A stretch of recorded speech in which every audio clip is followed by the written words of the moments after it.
While nuclear-armed neighbors India and Pakistan have agreed to stop military actions against each other, it is the White House who is claiming the credit. U.S. President Donald Trump made a surprise announcement that U.S. had brokered an end to the fighting. On his Truce social platform, he made the announcement that India and Pakistan had agreed to a full and immediate ceasefire. U.S. State Department describes the ceasefire as a result of beautiful partnership following intensive U.S. mediation efforts.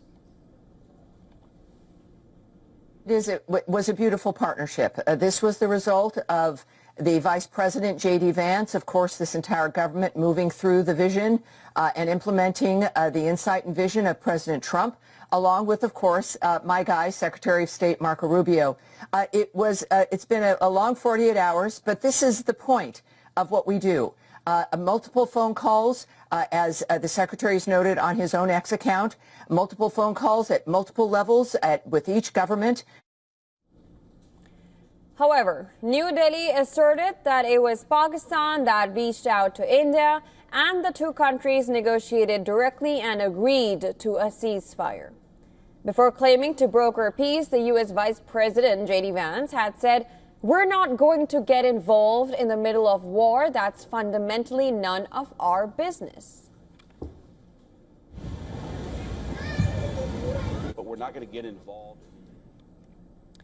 Well, in the backdrop of the ceasefire agreement violations by Pakistan, the war is continuing in the information space. Today, the Indian military exposed many of these fake narratives.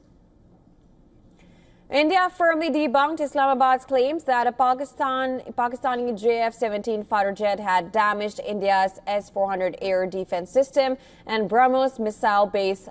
Other false claims that have been debunked, including the damage to Indian airfields in Sirsa, Jammu, Pathankot, Bathinda, Nalia and Bhuj.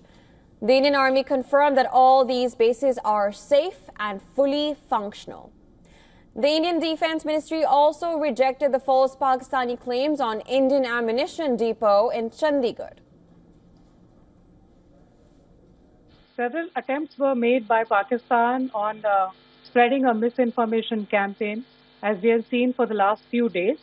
There were attempts made to say that our S-400 at a northern base was destroyed, which was completely false, and that it was destroyed by a JF-17. It was a false information. Also, that the BrahMos installation was attacked and it was destroyed was false.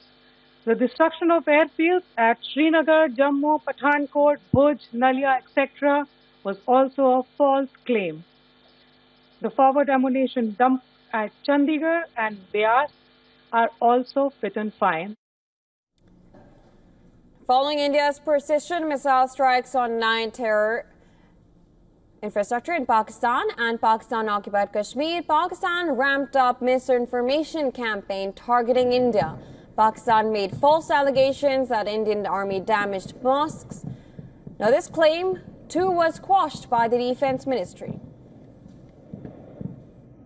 Pakistan has been spreading fabricated allegations that the Indian armed forces have targeted mosques. Let us make this very clear here, that India is a secular nation and the Indian armed forces are a reflection of our constitutional values. We hold every place of worship of all faiths in the highest regard.